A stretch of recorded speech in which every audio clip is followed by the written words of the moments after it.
Study IQ IAS, अब तैयारी हुई अफोर्डेबल।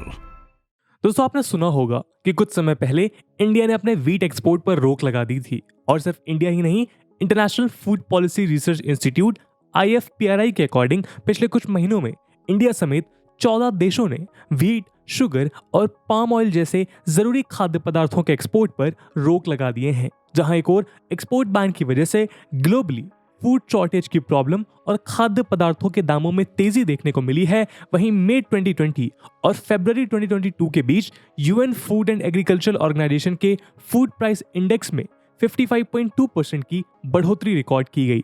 आज खाद्य पदार्थ के बढ़ते दामों के खिलाफ Chile, Indonesia, Iran, Kenya, Peru, Sri Lanka और दुनिया भर के कई डेवलपिंग कंट्रीज में प्रोटेस्ट हो रहे हैं। पिछले 2 हफ्तों से साउथ अमेरिका के इक्वाडोर में लोग महंगाई कम करने की मांग को लेकर प्रोटेस्ट कर रहे हैं।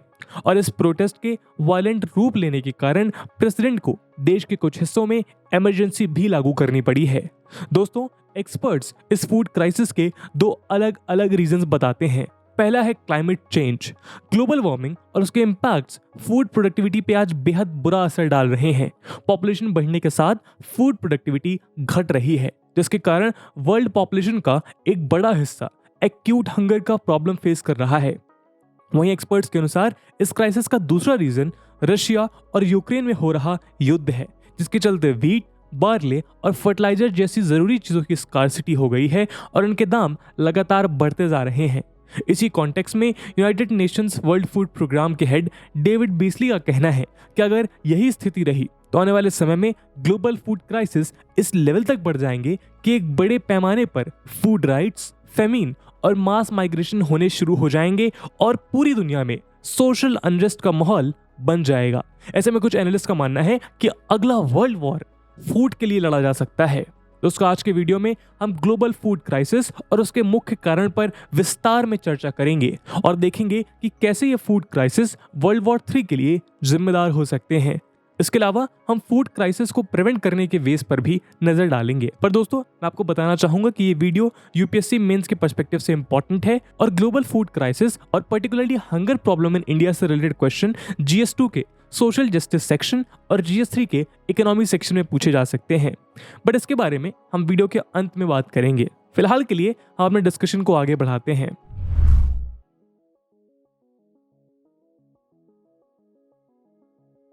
दोस्तों, global network against food crisis GNAFC द्वारा फूड क्राइसिस पर जारी किए गए लेटेस्ट रिपोर्ट के अनुसार साल 2021 में 53 कंट्रीज में लगभग 193 मिलियन लोगों ने फूड क्राइसिस का सामना किया।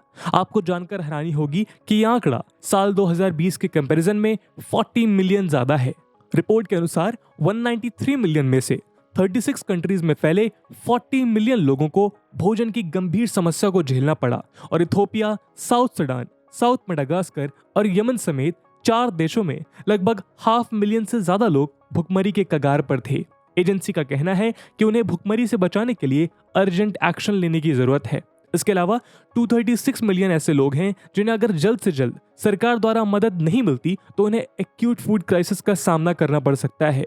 दोस्तों, हम आपको बताना चाहेंगे कि फूड क्राइसिस फेस कर रहे लोगों में से 70% लोग सिर्फ 10 देशों से बिलोंग करते हैं, जिनमें Congo, Afghanistan, Ethiopia, Yemen, northern Nigeria, Syria, Sudan, south Sudan, Pakistan और हैती शामिल है। इनमें से 7 देशों में फूड क्राइसिस की मेन वजह इंटरनल कॉन्फ्लिक्ट है और इस वर्तमान फूड क्राइसिस के लिए अनेक फैक्टर्स जिम्मेदार हैं। GNAFC की रिपोर्ट के मुताबिक इंटरनल कॉन्फ्लिक्ट्स, इकोनॉमिक प्रॉब्लम और climate change globally food shortage का प्रॉब्लम क्रिएट कर रहे हैं। वहीं रशिया और यूक्रेन के बीच वॉर ने भी ग्लोबल फूड अवेलेबिलिटी को काफी इम्पैक्ट किया है। तो चलिए इन फैक्टर्स को हम एनालाइज करते हैं। दोस्तों, ग्लोबल वार्मिंग और अर्थ के बढ़ते टेम्परेचर से तो हम सब अच्छे से अवगत हैं। टेम्परेचर बढ़ने के साथ साथ नदियां और तालाब सूख रहे हैं। एग्रीकल्चरल और इंडस्ट्रियल पॉल्यूशन के कारण यूज करने लायक पानी खराब हो रहा है और ग्राउंड वाटर भी ओवर यूज होने के कारण खत्म हो रहा है। नासा के सैटेलाइट स्टडीज से पता चलता है कि दुनिया में 1/3 ग्राउंड वाटर खत्म होने की कगार पर है। बढ़ते टेम्परेचर, पानी की कमी और खेतों के मिट्टी से कम होती नमी ओवरऑल फूड प्रोडक्टिविटी को घटा रही है। वहीं सॉइल इरोजन भी क्रॉप यील्ड को नेगेटिवली इफेक्ट कर रही है। रिपोर्ट्स के अनुसार हर साल 24 से 40 बिलियन टन के करीब फर्टाइल सॉइल कम हो रहे हैं। इसके अलावा हीट वेव्स के कारण भी एग्रीकल्चरल प्रोडक्शन इफेक्ट हो रहा है। दोस्तों, हीट वेव्स टेम्परेचर के ज्यादा बढ़ने के कारण उठते हैं और वो फसल को पूरी तरह से बर्बाद कर देते हैं। इंडिया में हर साल हीट वेव्स के कारण फसलों के उत्पादन में भारी स्तर पर नुकसान होता है। उदाहरण के तौर पर इस वर्ष हीट वेव की वजह से पंजाब, हरियाणा और उत्तर प्रदेश में गेहूं की फसल खराब हो गई, जिसके कारण वहां के किसानों को 20 से 60% के बीच का लॉस सहना पड़ा। इस सब के अलावा क्लाइमेटिक चेंज फसलों को नुकसान पहुंचाने वाली पैरासाइट्स और बीमारियों को भी जन्म देती है। UN food and agriculture organization के 2015 की एक स्टडी के अनुसार क्लाइमेट चेंज के इफेक्ट के कारण ईयर 2100 तक खाद्य पदार्थ के उत्पादन में भारी कमी आएगी। जैसे कॉर्न प्रोडक्शन में 20 से 45% तक की कमी आने की संभावना है। वहीं व्हीट प्रोडक्शन में 5 से 50% तक की कमी आने की संभावना है। राइस प्रोडक्शन में भी 20 से 30% तक की कमी आ सकती है और सोया बीन्स के प्रोडक्शन 30 से 60% तक घट सकते हैं। समस्या की बात है कि जहां एक तरफ फूड प्रोडक्शन घट जाएगा, वहीं दूसरी तरफ ईयर 2100 तक एक्सपर्ट्स के अकॉर्डिंग पॉपुलेशन 11 बिलियन पहुंच जाएगी। आने वाले समय में हमारी स्थिति किस हद तक दयनीय होने वाली है, हम इसका अंदाजा लगा सकते हैं। दोस्तों, अब तक हमने क्लाइमेट चेंज का ग्लोबल फूड प्रोडक्शन पर असर देखा। अब हम बात करेंगे वर्तमान फूड क्राइसिस के दूसरे बड़े रीजंस की, जो है रशिया यूक्रेन वॉर। दोस्तों, रशिया के यूक्रेन पर अटैक करने से पहले ही world economy internal conflicts, climatic change, कोविड-19 और उनके कारण बढ़ते महंगाई को झेल रहा था। पैंडेमिक ने लाखों करोड़ लोगों को गरीबी की ओर ढकेल दिया और ऊपर से खाद्य पदार्थ के बढ़ते दाम ने उनके लिए भूख की समस्या खड़ी कर दी। इसी बीच रशिया यूक्रेन के वॉर ने फूड क्राइसिस के प्रॉब्लम को और गहरा करने का काम किया है। दोस्तों, आपको बता दें कि रशिया और यूक्रेन वीट के सबसे बड़े एक्सपोर्टर्स हैं। पूरे वर्ल्ड के वीट एक्सपोर्ट्स में 25% कंट्रीब्यूशन इन्हीं दो देशों का होता है। वीट के अलावा ये सनफ्लावर सीड ऑयल और कॉर्न भी भारी मात्रा में एक्सपोर्ट करते हैं। लेकिन रशिया पर लगे सैंक्शंस और यूक्रेन में हो रहे डिस्ट्रक्शंस के कारण global food supply chain disrupt हो गई है। यूएन के वर्ल्ड फूड प्रोग्राम की रिपोर्ट के मुताबिक वॉर शुरू होने से 8 महीने पहले यूक्रेन ने 51 मिलियन मीट्रिक टन अनाज एक्सपोर्ट किया था। लेकिन जब से रशिया ने अटैक किया है, यूक्रेन के रेल इंफ्रास्ट्रक्चर तबाह हो गए हैं और रशिया ने ब्लैक सी में ब्लॉकेट्स लगा दिए हैं, जिसके कारण यूक्रेन कोई भी चीज एक्सपोर्ट नहीं कर पा रहा है। इसका सबसे ज्यादा असर ईस्टर्न यूरोप, मिडिल ईस्ट और अफ्रीका के कंट्रीज पर हो रहा है, क्योंकि वो अपने 50% से ज्यादा वीट इंपोर्ट्स के लिए रशिया और यूक्रेन पर डिपेंडेंट रहते हैं। इजिप्ट, जो कि 80% वीट रशिया और यूक्रेन से इंपोर्ट करता है, उसने इंडिया से वीट सप्लाई के लिए मदद मांगी है। इंडिया रशिया और यूक्रेन पर मेनली सनफ्लावर सीड ऑयल के लिए डिपेंड करता है और वॉर के कारण इंडिया में सनफ्लावर सीड ऑयल की कमी हो गई है। दोस्तों, रशिया और यूक्रेन से इंपोर्ट बंद हो जाने के कारण यूरोप और मिडिल ईस्ट कंट्रीज को ऑस्ट्रेलिया और कनाडा से फूड इंपोर्ट करना पड़ रहा है और डिस्टेंस ज़्यादा होने के कारण ट्रांसपोर्टेशन कॉस्ट भी इंक्रीज हो गए हैं।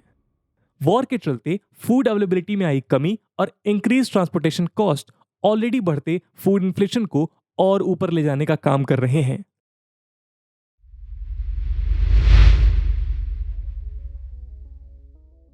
दोस्तों, ग्लोबल मार्केट में बढ़ते इन्फ्लेशन को देखते हुए वर्ल्ड वाइड कई रिपरकशंस देखना लाजमी था। इन्हीं कारणों से आज दूसरी कंट्रीज भी अपने लोकल मार्केट को इन्फ्लेशन के प्रभाव से बचाने के लिए एक्सपोर्ट बैन्स लगा रहे हैं।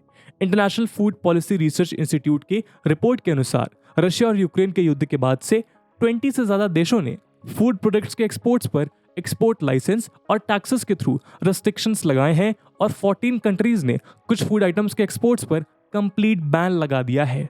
इंडिया ने भी अपने वीट एक्सपोर्ट पर बैन लगा दिए हैं। हीट वेव्स के कारण गेहूं की फसलों का खराब होना और ग्लोबल मार्केट में स्कार्सिटी को देखते हुए गवर्नमेंट ने डोमेस्टिक फूड सिक्योरिटी को मेंटेन करने के लिए यह स्टेप लिया है।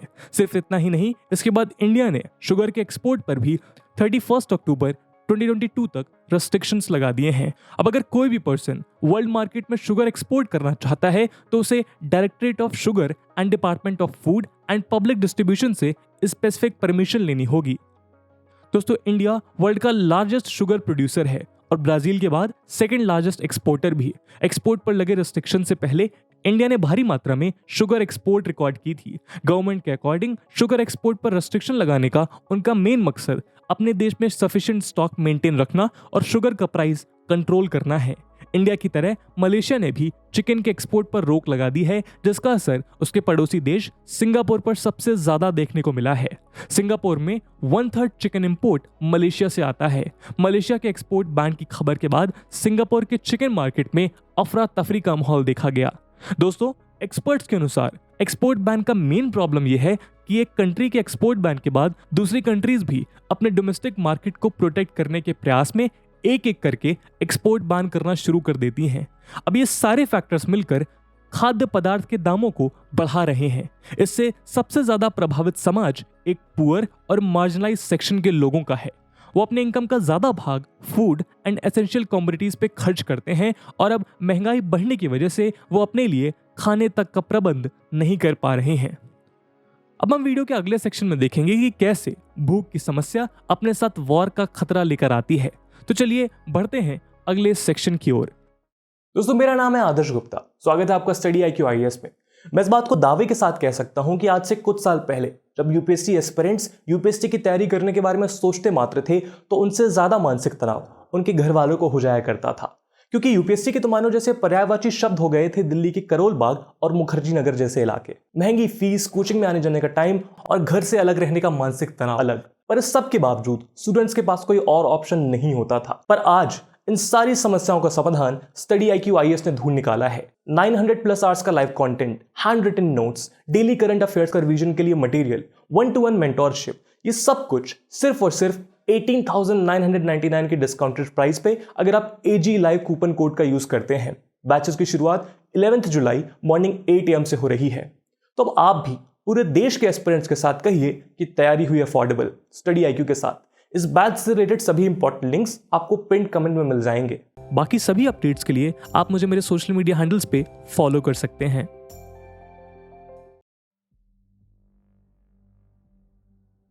दोस्तों, फूड क्राइसिस सिर्फ भुखमरी तक ही सीमित नहीं रहती। हमने पास्ट में देखा है कि कैसे फूड क्राइसिस हिंसा और लड़ाइयों का कारण बनता है। इतिहास ने आज तक ना जाने कितने ब्रेड राइट्स, फ्लोर राइट्स और पोटैटो राइट्स देखे हैं। In fact food shortage French revolution के भी पीछे का एक बड़ा कारण था। कहा जाता है कि 14 जुलाई 1789 को जब पेरिस के लोगों ने बैस्टिल के किले पर हमला किया था तो वो सिर्फ वहां हथियार ही नहीं बल्कि गेहूं भी लूट रहे थे। और आज की स्थिति तो पहले के मुकाबले और भी खराब हो चुकी है। जूलियन क्रिप्स, एक ऑस्ट्रेलियन साइंस राइटर, ने अपनी बुक फूड और वॉर में ये दावा किया है कि आज के पहले मानव जाति को खाद्य पदार्थ की ऐसी समस्या का सामना नहीं करना पड़ा था। भुखमरी की संख्या रिकॉर्ड हाई है। खाने के सामान के दाम आसमान छू रहे हैं। वर्ल्ड बैंक ने अपनी एक रिपोर्ट में कहा है कि ग्लोबल फूड शॉर्टेज के प्रॉब्लम को खत्म करने के लिए अभी के कंपैरिजन में 50% ज्यादा फूड प्रोक्योर करने की जरूरत है। और सिर्फ फूड प्रोडक्शन को ही बढ़ाना काफी नहीं होगा। वर्ल्ड फूड सिस्टम, जो कि अभी डेवलप्ड कंट्रीज के कॉर्पोरेट एलिट्स के कंट्रोल में है, उसमें भी बदलाव लाने होंगे। इसके अलावा गरीबी और इनइक्वालिटी की प्रॉब्लम को भी एड्रेस करने की जरूरत है। स्टीफन स्कैनलन, जो ओहियो यूनिवर्सिटी में सोशियोलॉजी के प्रोफेसर हैं, उनका कहना है कि फूड को फंडामेंटल ह्यूमन राइट घोषित करना चाहिए और गवर्नमेंट की रिस्पॉन्सिबिलिटी होनी चाहिए कि वो अपने देश के हर इंसान को फूड सिक्योरिटी प्रोवाइड करवाए। और इन सारे मेजर्स को इंप्लीमेंट करने के लिए दुनिया भर के लीडर्स को मिलकर एक यूनिफाइड प्लान बनाने की जरूरत है। मगर फूड क्राइसिस को लेकर चौंकने वाले आंकड़ों के सामने आने के बाद और UN और दूसरे ऑर्गेनाइजेशंस के इस चेतावनी के बावजूद कि आने वाले समय में स्थिति और भी गंभीर हो सकती है, हमने पॉलिसी और प्लानिंग लेवल पर हमने दुनिया में कोई एक राय नहीं देखी है। उषा हेले, वेस्ट वर्जीनिया यूनिवर्सिटी की प्रोफेसर, इस सिचुएशन पर चिंता जताते हुए कहती हैं कि आ रहे समय में वर्ल्ड वॉर्स फूड के लिए लड़े जाएंगे। उषा हेले जैसे और भी दूसरे स्कॉलर्स हैं जो ये मानते हैं कि आगे चल के फूड के लिए वर्ल्ड वॉर्स होना निश्चित है। बहुत हद तक उनका ये चिंता और डर जायज है। हालांकि इन सारे क्लेम्स के बावजूद आज बहुत से ऐसे एनालिस्ट भी हैं जो अभी भी होपफुल हैं कि फूड वॉर्स को प्रिवेंट किया जा सकता है। उनमें से एक हैं जूलियन क्रिप्स। क्रिप्स ने अपनी बुक फूड और वॉर में फूड क्राइसिस से बचने के कई सुझाव दिए हैं, जैसे कि सस्टेनेबल वर्ल्ड फूड सिस्टम। उनके अकॉर्डिंग ऐसे सिस्टम को डेवलप किया जाए जिससे प्लैनेट को बिना नुकसान पहुंचाए हम 11 बिलियन लोगों के लिए फूड प्रोड्यूस करने में सक्षम हो। इसके लिए हम जीन एडिटिंग जैसी टेक्नोलॉजी को यूज करके रिसोर्स एफिशिएंट और क्लाइमेट रेजिलिएंट क्रॉप ग्रो कर सकते हैं। इसके अलावा कम पानी वाले फसलों को ज्यादा मात्रा में ग्रो और अलग अलग तरह से फसल उगाकर क्रॉप प्रोडक्शन को डाइवर्सिफाई कर एक पॉजिटिव आउटकम ला सकते हैं। इसके अलावा क्रिप्स का मानना है कि सारे कंट्रीज के मिलिट्री एक्सपेंडिचर को कम से कम 20% से रिड्यूस कर दिया जाए और उन पैसों को इको एग्रीकल्चर और अर्बन फार्मिंग टेक्नोलॉजी पर खर्च किया जाए। तीसरा, वुमेन को पॉलिटिक्स, बिजनेस, रिलीजन और मानव जीवन के सारे क्षेत्र की इंचार्ज बना दिया जाए, क्योंकि क्रिप्स के अकॉर्डिंग प्लैनेट के सर्वाइवल के लिए फीमेल इंस्टिंक्ट जरूरी है, ना कि मेल इंस्टिंक्ट जो वॉर और डिस्ट्रक्शन के तरफ झुके होते हैं। तो दोस्तों, क्रिप्स के अनुसार इन स्टेप्स को फॉलो करने से फूड प्रोडक्शन को बढ़ाया जा सकता है। इसके साथ साथ इंटरनेशनल लेवल पर जो डिफरेंट इंस्टीट्यूशंस जैसे food and agriculture organization, world trade organization, world food programme इत्यादि को साथ मिलकर जिम्मेदारी लेनी होगी कि ये देखें कि ऐसे कौन से कंट्रीज हैं जहां एक्यूट फूड क्राइसिस है और उन्हें कैसे फूड प्रोवाइड किया जा सकता है। दोस्तों, ये तो हमने देखा कि इंटरनेशनल लेवल पर फूड सिक्योरिटी इंश्योर करने के लिए क्या स्टेप्स लिए जा सकते हैं। अब हम बात करेंगे इंडिया में फूड क्राइसिस प्रॉब्लम को सॉल्व कैसे किया जा सकता है। ग्लोबल हंगर इंडेक्स 2021 में टोटल 116 कंट्रीज में इंडिया को 101 पोजीशन मिली। 2020 में इंडिया 94th पोजीशन पर था।